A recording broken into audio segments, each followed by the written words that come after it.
So good morning to those of you that are waiting for the webinar series. I'm just going to leave it another 30 seconds or so. We've got a couple of people just coming into the lobby, so we'll admit them and then we'll make a start. So thank you for your patience for a little bit longer. Thank you.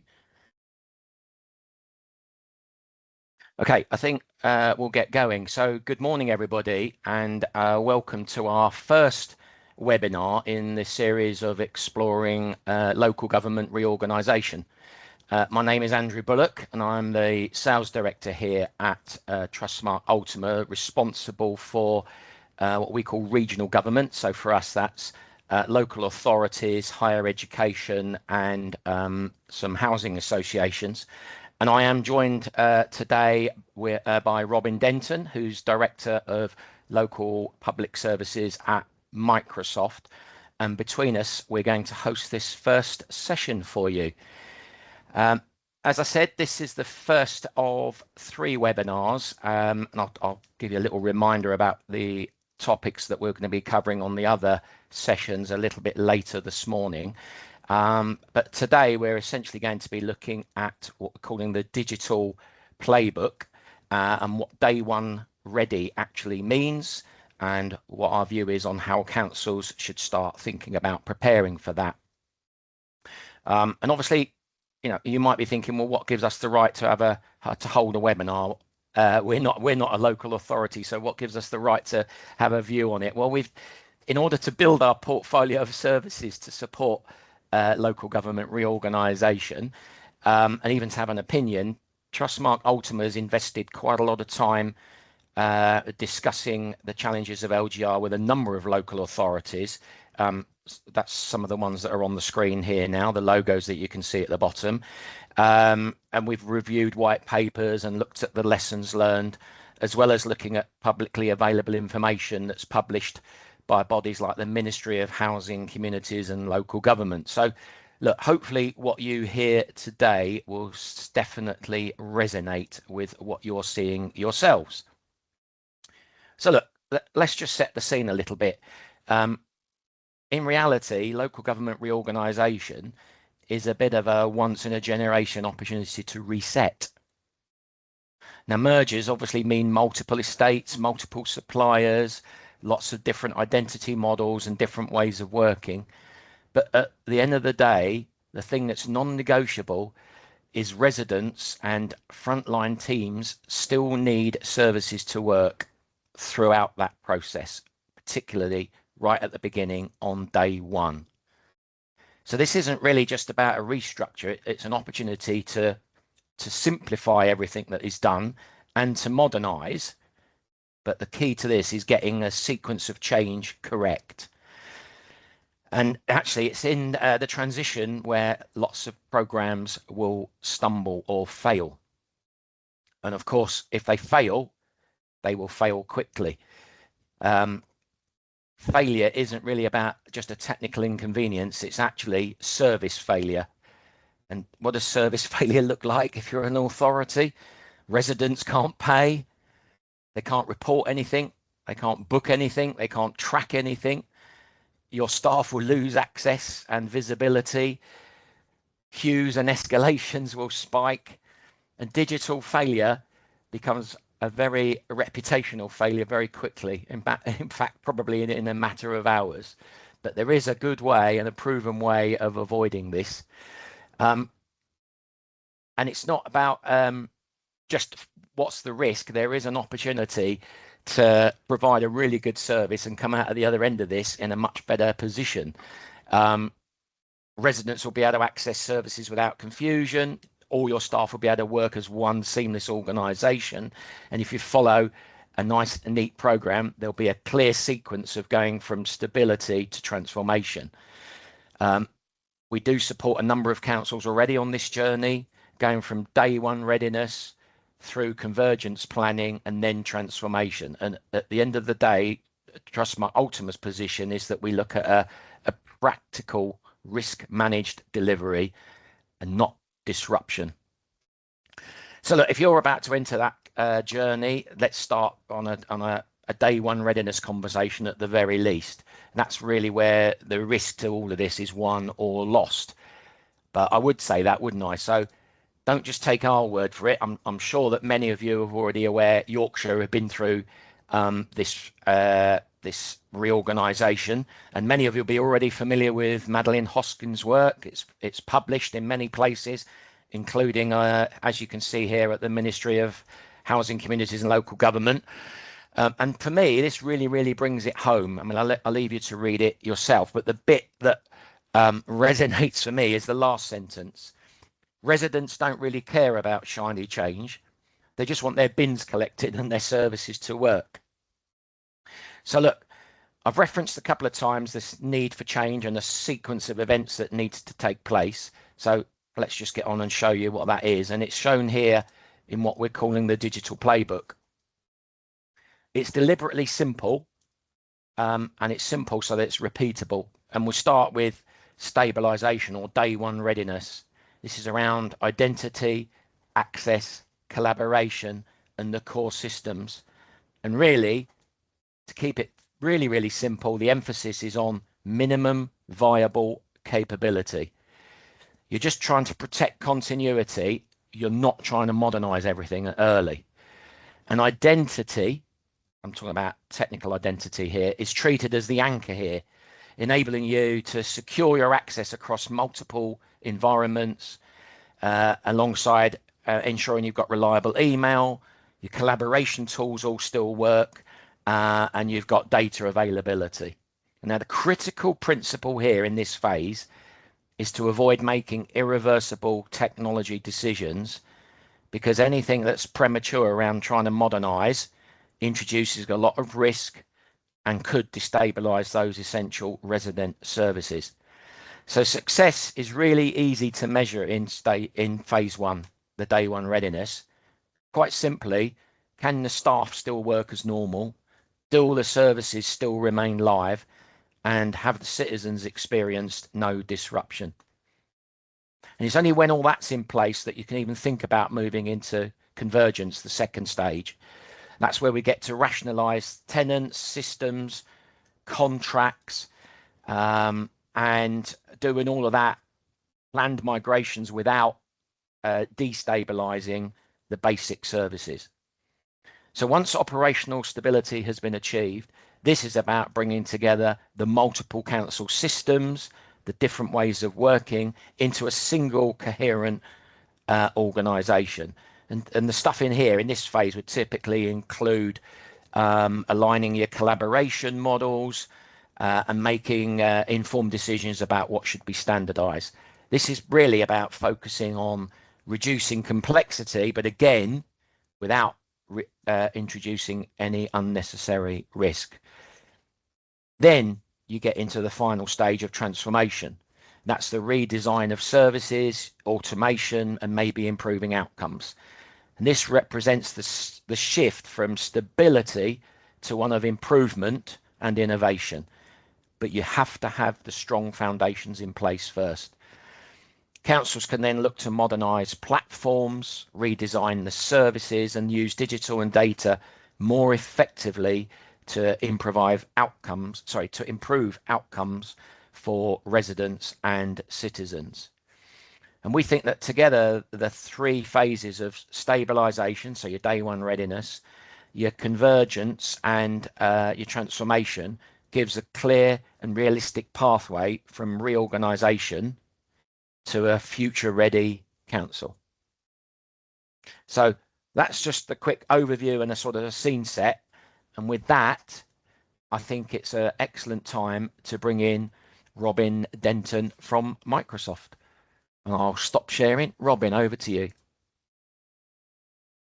Thank you very much. Let me just get my presentation up and I will kick off. Right, so for those of you who don't know me, my name is Robin Denton. I am the director of what we call our local public services business here in Microsoft. Now, I've been at Microsoft for 22 years nearly. So when we talk about local government reorganisation, I've actually been in the local government team from when Wiltshire and the Bedfords went through local government reorganisation through to the most recent rounds of local government reorganisation. So I've seen a lot of different approaches to this, and I've seen a lot of variance in how people have undertaken it. And I'm also very cognizant of what Microsoft have and haven't been able to do in those individual moves, and what we need to start thinking about from more of a holistic approach across the entire sector, with so many of these changes going on across such a short period of time. So through this process, what I'm going to walk you through is the culmination, I think, of a lot of experience going through those different reorganization phases, looking at what has worked really well, looking at some of the areas that maybe we've seen some struggle, and looking, introspectively at what we weren't able to do through those that we could improve on as an organization to better support yourselves who are going through this at such a huge scale. We looked to circle around and come up with what we think are the core principles that would really help people to get to day one in a strong position. And we've also looked at what can we start doing to introduce different types of commercial flex that we haven't been able to before, that might enable people to start aligning on technology decisions, be able to start using things in the run up to vesting day, and indeed get to a consolidated position as soon as possible, either for a vesting day or as soon after as your program plans will allow you to deliver. So let me run through this. I'll try and make it fairly whistle stop. We will make this content available after this, so anyone who wants to pick up any of these points can do, and there is some extra supplemental material that we're able to share as well. But if I go through kind of the kind of core pieces that we're thinking about, so I've jumped on one too many there. Look, for me, we are looking at 5 particular areas of technology that we think we can help to support in terms of your all-up technology transformation program. There's obviously a lot of things that we're not going to necessarily be able to support with in terms of how you consolidate things like your social care systems, but certainly from an awful lot of the services that you're delivering on the Microsoft platform, there's a lot that we can start doing. So we have built out kind of 5 core pillars of technology that we believe we can help to lean into. First one is around what your employee experience is, and I think Andy touched on it quite nicely in that top there. We're building out a multi-phased approach in our thinking here. So, number one, what is the identity? There is an opportunity for you to create a new master identity that will play forwards into your new environment and connect back into your legacy environment. That means you can start creating those personas with the right credentials that can work across a couple of different operating modalities. And I think that will be cleaner than trying to set up multiple different ADFS environments that are going to ping backwards and forwards continually.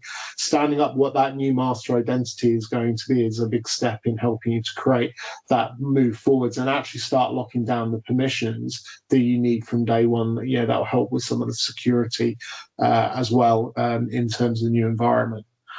We're starting to think about when someone has a new device, or in fact, probably not a new device, they're bringing the device from old world into new world, what are the steps that we need to go through? Are we going to look at creating a new image that would be for the new organization? How are we going to drop that down onto those different environments? What are we going to start thinking about from a network availability perspective? Are you going to go to zero trust? And if so, what are the security parameters we need to go and put in place so that people can move between different offices that may still have different network backbones, but actually we can get to zero trust that allow a lot more fluency between those different locales. We're starting to think about what does it mean. I got called out on this in the previous webinar, so let me pause there. When I say we're starting to think about, that's my terminology and vernacular. We've built out entire guides for all of this. But what we're actually building out now is, what's it look like from a Microsoft 365 environment? So what is the migration pathway from your current tenancies into a new tenancy? What are the decisions that need to be made along that journey? How do you go through making those decisions?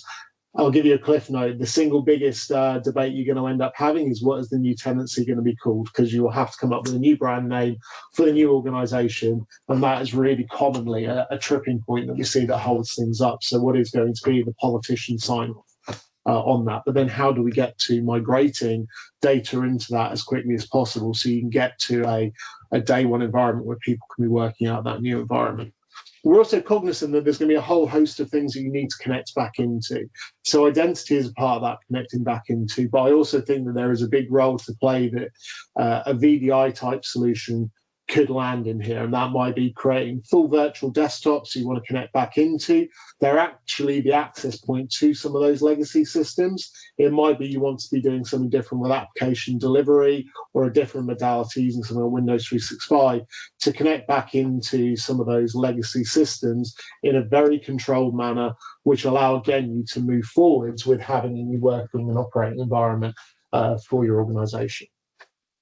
We're looking at what is the day one resident experience. Now, again, if I go into what that entails, we know you're going to have a plethora of different CRMs and different contact points, different line of business systems you're going to be managing based on what they do, how quickly they can come together, what is your pathway to moving those systems down to a consolidated single for the new organization. But there will be a long tail of long running we expect in all of that. Actually, for us, the question becomes, how do you hide all of that for the resident? How do you create the veneer that means regardless of whether someone's going to a website, whether someone is calling in, whether someone is using WhatsApp or another modality to start asking for services or asking questions of the new local authority, you can triage that in a very common experience. Regardless of where people are coming in from, you can access the same knowledge bases to answer the questions that you need to, and then you can start creating cases that can flow back into wherever they need to go across that complex web of systems. We're very much of the belief that, to Maddie's quote earlier, which I love, the residents will care about how they access those servers and make those requests and how actually those services come back out to them, not necessarily, how do I navigate through multiple different systems with multiple different front doors? So how do we start to consolidate that, give them that veneer of the one place to go and land and ask a request of whatever the new organization name is, and then flow that back through. We're very aware that there is going to be multiple different infrastructure environments in all of this. There will be different data centers with different rundown times. You'll have different cloud environments, and you'll be looking to navigate actually what's going to be the most cost-effective way of bringing all of that together, using either excess capacity in some of our existing on-prem footprints, or bursting out into cloud or expanding cloud environments where that is most appropriate. And the key thing for us in all of this is how we create the hybrid workflow that can allow you to effectively have a management pane, which will give you a single view across all of that. And actually, there is potential way up front now for you to start creating some of those hybrid landing zones. So you can start using technologies like Arc to connect back into multiple different domains and get a view of what those different estates look like. We also have got some capability we're bringing out on the Microsoft 365 front, which will allow you to look through multiple different tenants and start making sure permissions are aligned. You're able to start managing multiple tenants through a single pane of glass as well. That is actually some capability we already deliver out to our partner network, where we have outsourcing relationships and the like. So there's some really strong capability we can start landing now to help you get those views, get those management panes stood up, start getting yourselves ready for how you're going to migrate into a new environment for vesting day. We're working out what does this mean for data. So data, I think, is a really interesting conversation in all of this, because there's going to be multiple different things we're going to need to think about here. We're going to need to think about how is it on day one we're able to start creating those single dashboards that we need to be able to view the entire operating model. What are we doing with finance? How are our finance systems flowing together? Where are we with that? How are we doing against our KPIs, and where do we need to pull multiple different data sources from across different organizations together into that new pane of existence? Where have we got things like multiple different resident records that are going to live in multiple different line of business systems that we're going to need to serve up so that we can serve that resident consistently across all of those technology sets? As we start thinking about the coming together of those different environments, how we can put the right permissions in place that mean if we're splitting into two councils and we still have to access data that's in a shared environment, how is it we can make sure that council from, I don't know, west as an example and east can only see data around the residents that live in west or east and not go through and see data about everyone. So we need to start thinking about what is it that we can put in place to trim all of that and protect that data in the right way, so people only get access to what they should get access to. And that will play through in some of the further strategies you may have around what you want to enable with things like AI. The final one that we talk about up front is something that I'm very, very vehement about. You should be doing this now. How are we locking down the council now, ready for moving forwards? And that is really, really important, because when you move into a new vested environment, the single biggest threat vector you will have is the lowest common denominator on security protocols across that entire environment. If someone is carrying a breach, if someone is carrying legacy, and you don't address that now, that footprint, that risk plane is going to be there as you move into your new environment. So starting to think about how we're starting to leverage common security protocol across all of us, even before we move into that vested environment, is really important. How can we stand up a SOC that can connect in on a regional basis to all of your footprints is going to be really, really important. And how do we go about enabling that? So there's 5 core pillars that we're talking about there. Now, there are other considerations, right? There are other bits that are going to fall into this at different stages, dependent upon how quick you want to go at this, how much modernization you want to try and push in at the same time versus what you want to do to get to a day one vested state. So the other areas that we are absolutely working up guidance on is how can we start doing app modernization and how can we do app rationalization? I think there is a lot out there that is low-hanging fruit for you to be able to move forwards and modernize quite quickly. And actually, with some of the capabilities coming through now with things like GitHub, Copilot, and with some of the Power Platform capabilities, you can modernize certain applications quite quickly, especially when they're more databasey interaction type applications. There's a lot there that we can do to modernize very, very quickly, and there's an opportunity to target some of those legacy applications that aren't quite as complex as your big social care systems and the like. What is it you might want to do with AI? I don't believe in saying AI is the panacea to everything and you need to be thinking about an AI state from day one, because this is going to be complex. But there are going to be areas where I anticipate people will want to start using AI technologies, where you might want to start using, either AI-infused security products, or you might want to start looking at Copilot, or you might want to put AI in the contact center from day one. And actually, as we go through this conversation, starting to flesh out where are those moments for you to apply AI tool sets into your working environment, your flow of your day, your front door, and where aren't they correct at the moment, is a conversation that we need to work through, and that will vary independently.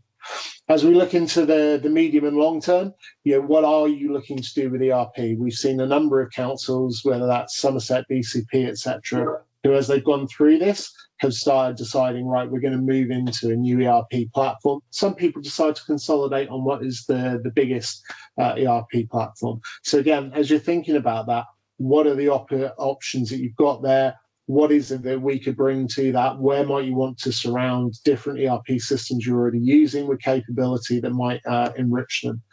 And then the final bit that, again, is a conversation for all of this flow is, what is the skills of the workforce currently? What are the skill footprint that you're going to need moving forwards into your new environment?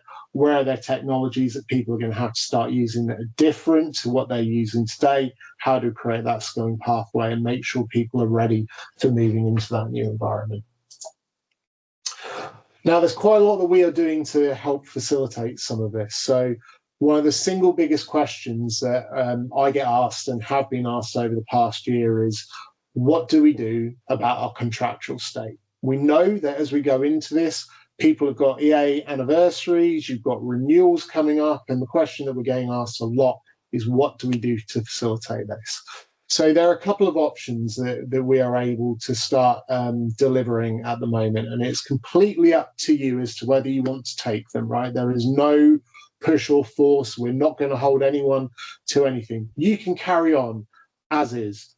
You can carry on with your 3-year cycles if they go up to vesting day and beyond, and you can, add products and true up and true down and everything like that you're used to within that construct.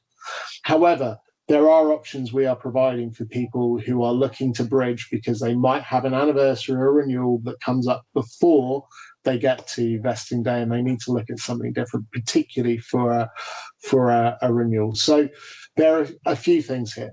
Firstly, we will allow contract extensions up to vesting day. So you'll need to go and ask your reseller. I assume on this call it will be Ultima and Trustmarque, but you'll need to go and ask your reseller to come to Microsoft and ask for an extension of contract. We can facilitate that up to vesting day, so you don't need to do a renewal if you have one coming up and you don't want to go into a renewal state. We can offer a uplift to Microsoft E5 that will take you up until vesting day. Now, effectively, if I explain what I mean there, historically, what we've done is a 3-year ramp term for Microsoft E5. So there is an uplift in year 1, an uplift in year 2, an uplift in year 3, and then when you renew, you would go on to the full E5 price point. What we have done is we've taken across those 3 years what the discount would be that you would receive across each of those 3 years, and we've condensed them down from now until vesting day. So effectively, you are minimizing your cost profile upfront to move to E5 if you haven't done so. So you can fit it into budget cycles between now and vesting day, and then when you get to the new organization, you'll know what your baseline cost will be through E5 because it is set by the SPA agreement we have with government. So we've very purposefully done that to minimize the cost and the barrier to entry, to be able to start standardizing on those security technologies if you wish to start leveraging some of the data compliance capabilities if you wish to. So we are building out all of that. We also are building out a motion where you can have 180 days at 6 months of dual running of 2 Microsoft 365 environments. That allows you to continue maintaining your existing Microsoft 365 environment whilst novating users and data into a new Microsoft 365 environment. So we built out quite a lot here that we hope gives the types of flexibility that are needed in the marketplace. I've mentioned that we can start doing contract length extension. Process for that is really straightforward. Go and ask your reseller, and we will be then able to work through. We also will accept when you get past vesting day, if you're choosing to consolidate at that point onto a new contract for all of the new organizations that make up, North. I'll make a political faux pas if I name a council that hasn't actually been created. But if you're in Essex and one of those Essex regions, you say, right, for investing day, we want a new contract. Not only will we have the extension to take you up to that point for those who've got a renewal beforehand, if your contract is going beyond there, we can also accept requests for an early termination of that contract so you can go into a new state for the new organization. So we're looking to build a lot of flexibility into this to allow you to novate in the way that you may want to. That is not being forced. Again, I will stress this. If you want to continue coterminous running of multiple different agreements, that is your choice as well. We will accept that. There is no you must do in any of this. We will share all of these out afterwards so you can get some of this. But I'll go into a little bit more of the specifics in terms of what is contained within this. So, as I mentioned, we have an offer for E5. I'll share the estimated retail pricing for that in a second, because I'm sure everyone will want to see it. But there is a number of other things that are coming. So we are investing very heavily in the security posture within E5, and there is an awful lot that comes with taking the step into E5. So we've built in now security co-pilot. So that is a tool set that is all about how do we use that AI capability to signal to you that you have had an attack, that there is a threat, that there is something that we can see that is misconfigured, recommended next steps. We are making available deployment vouchers that can be used in your current environment to enable you to start using that technology more effectively. So this is effectively a cashable voucher you can give to a partner who have the right Microsoft 365 credentials, and you'll be able to start standing this capability up in your environment.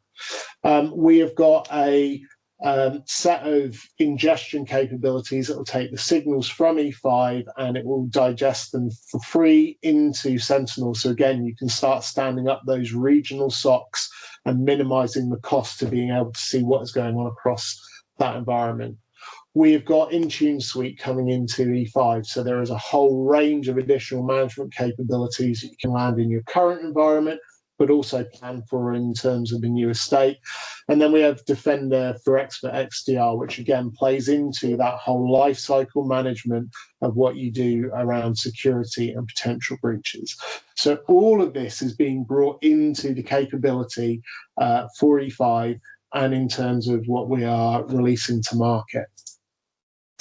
In terms of pricing, now this is all estimated retail pricing, so you will need to go to your partner and actually ask them for a formal quote, and they will then be able to get you a formal pricing point for it. But effectively, we have got a window open for people to be able to take this offer out.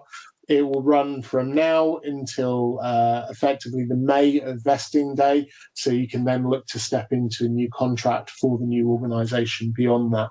The estimated retail price is £9.04 per user per month from now until vesting day. And then when you go into the new organisation, obviously that will then be £16.34, which is the standard price point for E5 as negotiated into the SPA.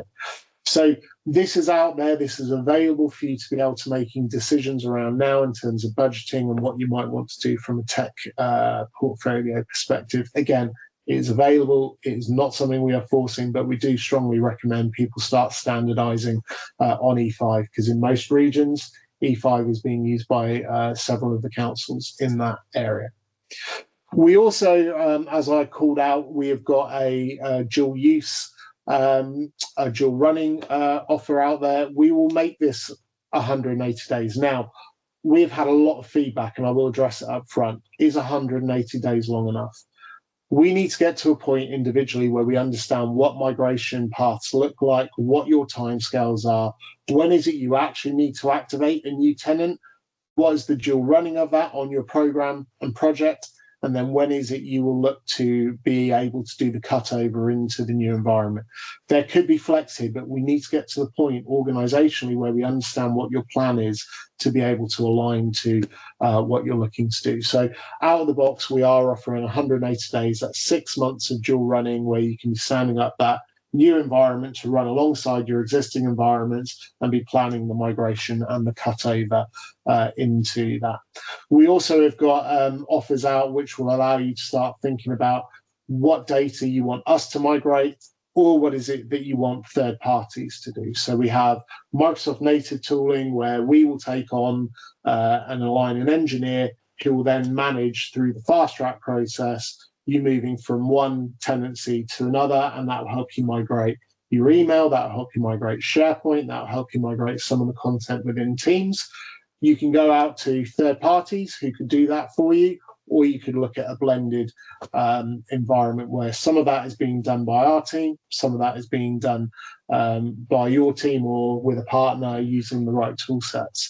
And again, we've got some costings which will allow you to budget for how much will it cost, so we can migrate. Again, this is all ERP. Again, if we find that this doesn't sit well within budgets, we can look at what this might need to look like. We're hearing feedback on this at the moment, but effectively we have got a per user cost where we will migrate all of those data sets for you, and that is £14 per user for that migration service. Or we can offer we have shared environment, shared data, effectively a cross-tenant migration for £45 for those shared environments. So there's a lot that we are trying to do here. There is a lot that we are listening to feedback on, that we are still taking back. We are still trying to work through, what the right scenarios and right answers are. So if there are things you've heard today and you've gone, Robin, Microsoft have missed this particular area, this is something we're really thinking about, we're worried about, please bring that back to us, because if there's things we're missing, we need to go and understand those so we can start addressing. there's feedback in terms of what we're offering as a particular service or a line item in there that you go, that's not right for what we need, again, please feed that back, because for us, we need to go on this journey together. And I'm incredibly committed to supporting all of you through this journey. So that is everything that I wanted to cover from a Microsoft perspective. I'll hand over to you, Andy. Thank you very much, Robin. I think it's great to get that useful insight, but also exciting to see some contracts options and concessions that our local authorities on the call can benefit from, and quite refreshing to see some actual costed out options and offers that they can take from day one. So look, thank you for that very much. Really, really insightful. Look, it doesn't end here. I mean, we're coming to the end of today's webinar, but by registering for today, you will now automatically get an invite for the next 3 events, 2 more webinars. So the July webinar is focused on identity, access and security. And you again heard Robin reinforcing the essential requirement to make sure that you're getting your cyber risks under control and preparing from that perspective. So the 7th of July is really about all of that. And then in August on the 11th, the webinar will be around convergence. So we've talked about stability, we've talked about, or will have talked about convergence, and then it all sort of finalizes in September with what we call our Fusion event, which is a well, I'll just step onto the next slide. Bit of a groundbreaking, industry-leading event. Think of a trade exhibition in London. And you'll all get an invite to this to come along face to face. We have over 60 leading technology companies exhibiting, doing breakout sessions, talks. We're looking at innovation, we're looking at AI, and we'll have somewhere between 300 and 400 customers of Trustmarque Ultimas from across both public and private sector. And we will have a specific breakout group for LGR looking at modernisation, so the transformation element post LGR. So it'd be great if you could join us at that. The link that you can see in the bottom right hand corner there is to register, but we've already got your email details, so we will also after this send you all a personal invite to join us at Fusion Live. For those of you that are interested in the continuous professional development, the event is accredited, so you get CPD points for towards your CPD hours for coming along to Fusion as well. So that brings an end to today's event.